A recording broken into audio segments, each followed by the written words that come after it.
warahmatullahi wabarakatuh. Alhamdulillah alladzi khalaqa lakum min anfusikum azwaja. Asyhadu an la ilaha illallah wahdahu wa asyhadu anna Muhammadan abduhu wa rasuluhu wa la nabiyya ba'dahu. Allahumma salli wa sallim ala sayyidina Muhammad ibn Abdullah wa ala alihi wa sahbihi wa mawalah. Rabbi syrah li sadri wa yassir li amri wahlul 'uqdatam min lisani yafqahu qawli. Rabbi saddid lisani wahdi qalbi bihaqqi sayyidina Muhammadin sallallahu alaihi wasallam. Amma ba'd. Pertama-tama puja dan syukur kehadirat Allah Subhanahu wa taala. Demikian pula salat dan salam teriring keharibaan Nabi yang mulia baginda Rasulullah sallallahu alaihi wasallam, juga kepada keluarga, para sahabat-sahabat beliau. Yang saya hormati kedua mempelai yang alhamdulillah telah melaksanakan akad nikah pada beberapa hari yang lalu. Yang hari ini mereka berdua duduk bersanding di hadapan kita untuk ikut merayakan yang disebut walimatul urs. Keluarga besar kedua mempelai yang saya hormati, yang mewakili keluarga Bapak Syarifuddin Mupangga, para ibu, bapak, hadirin hadirat yang saya muliakan, yang dirahmati Allah. Hal pertama tentu sebagai sunnah Rasul, yaitu kita mengucapkan doa bagi pasangan yang telah duduk bersanding dengan ucapan barakallahu lakuma baraka alaikuma wa jama'a bainakuma fil khair. Artinya di saat kalian senang, Allah berikan kepada kalian berdua keberkahannya. Bahkan dikala kalian berbeda pendapat pun Allah tetap melimpahkan berkahnya. Dan di saat kalian berbeda ataupun sepakat, tetap Allah kumpulkan dalam kebaikan dan keberkahan. Itulah ucapan yang Nabi ucapkan ketika ada sahabat yang telah menikah.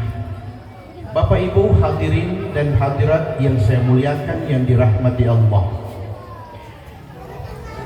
ada sebuah ungkapan pertanyaan dalam bahasa Arab, bunyinya begini: sa'ala ahadul abna walidah.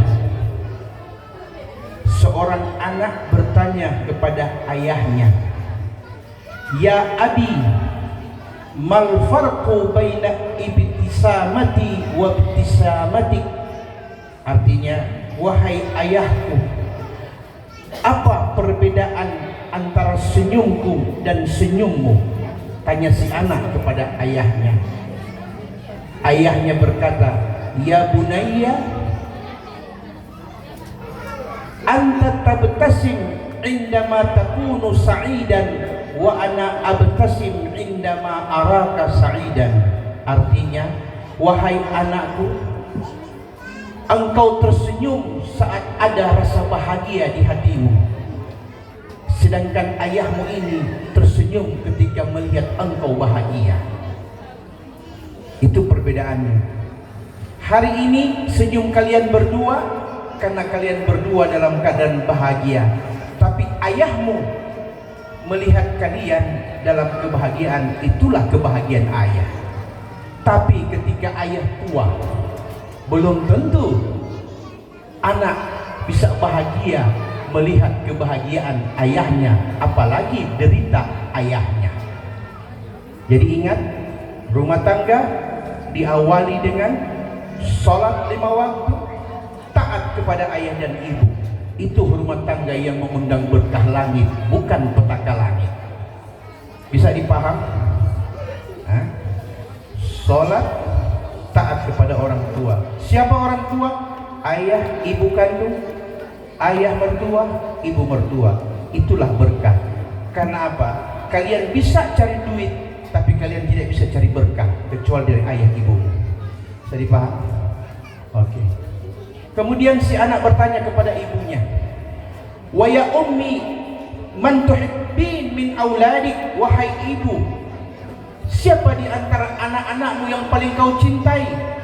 kata si ibu kepada anaknya, maghidahum hatta yashfiya wa ghaibahum hatta ya'uda wa saghirahum hatta yakbura wa jami'uhum hatta amutu, yang artinya kebahagiaan aku seorang ibu, kecintaanku kepada seorang ibu kepada anak-anaknya, kata ibunya, adalah ketika mereka sakit sampai mereka sembuh. Dan memang ketika kita sakit di kala kecil dulu, ibu yang paling setia menemani kita ketika kita terbaring sakit sampai kita sembuh. Betul tidak? Kemudian ibu berkata, tidak hanya itu, anak yang paling aku cintai yaitu ketika mereka keluar merantau, cintaku kepadanya selalu dalam bentuk doa dan bahagiaku ketika mereka kembali. Itulah kebahagiaan yang membuat aku sangat mencintai anak-anakku. Bahkan kata sang ibu, saghirahum hatta yakbura, cintaku kepada anak-anakku ketika mereka kecil sampai mereka dewasa takkan pernah lekang oleh waktu dan hilang oleh masa. Kemudian kata sang ibu, anak yang paling kucintai juga adalah wajami'uhum hatta amuta, ketika anak-anakku selalu bersama-sama rukun dan damai sehingga datang ajal menjemputku. Itulah rasa bahagiaku melihat mereka bersama-sama. Cinta seorang ibu jauh lebih banyak daripada sayang seorang ayah. Tapi ingat, seorang ayah selalu mencintai anak gadisnya dan seorang ibu paling sayang anak putranya. Kenapa demikian? Ada perbedaan sedikit. Kalau ayah dan ibu sakit, dia butuh dua, butuh doi dan butuh doa. Dan ini hanya ada pada ayah dan ibu yang masih hidup. Ketika dia butuh doi, dia pergi sama ayah. Ketika dia butuh doa, dia pergi sama ibu. Oleh sebab itu, merugi kalian hanya dapatkan doa tapi tidak dapatkan doi. Begitu juga sebaliknya, dapat doi tapi tidak dapat doa. Maka sebagai orang yang cerdas, carilah doa dan duit oleh ayah dan ibu. Apa duit ayah dan ibu? Ketika kalian dibesarkan, sudah itulah duit yang berlimpah yang telah dikumpulkan ayah dan ibumu siang dan malam untuk membesarkan kalian, agar supaya kalian mampu memberi mereka kebahagiaan di hari tua, bukan derita. Bisa dipaham? Terakhir, Nabi mengatakan, birru aba'akum tabarrukum abna'ukum, berbaktilah engkau kepada ayah ibumu hari ini, niscaya esok anak-anak pun akan berbakti kepada engkau. Ada ubi, ada talas, ada budi, ada balas. Bisa paham? Ngerti? Apa Ustaz bilang tadi? Hah? Yo, apa Ustaz bilang tadi? Hah? Yang gampang-gampang. Pertama, sholat. Yang kedua, taat pada ayah ibu kandung dan mertua. Baru yang ketiga, cari doa mereka. Hah? Kalian lakukan tiga hal ini, maka apa kata Allah dalam Al-Quranul Karim? Allah berfirman, innal ladzina amanu wa 'amilus shalihat sayaj'aluhumur rahmanu wudda. Siapa yang ada iman di hatinya, kemudian iman ini wujud dalam bentuk amal yang baik, amal yang saleh, maka sebagai gantinya kata Allah, Allah akan jadikan cinta di antara kedua kalian dengan cinta yang sangat mendalam. Jadi ternyata keberkahan cinta itu juga harus ada ridha ayah dan ibu, baru cinta kalian bisa menjadi langgeng abadi hingga hari tua. Ada seorang ibu menerima anak gadisnya yang baru menikah, baru 6 bulan menikah, dibawa oleh suaminya. Tiba-tiba 6 bulan kemudian datang anak gadisnya dengan air mata. Apa katanya? Ma, saya mau pulang ke rumah. Kenapa? saya tidak tahan lagi dengan suami saya. Kenapa suamimu? Suami saya begini, begini, begini, begini. Jadi saya tidak tahan dan ingin kembali ke pangkuan ibu. Apa kata sang ibu? Ibu katakan, anakku, kau ambil air panas di dapur. Kalau anak perempuan laki sepukul, datang mengadu, bikin apa tuh air panas? Sirang.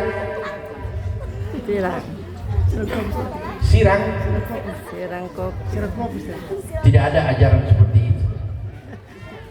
Ibunya katakan, anakku, pergi ke dapur, ambil air panas mendidih dan ambil 3 macam benda. Yang pertama, ambil telur, ambil wortel dan ambil kopi.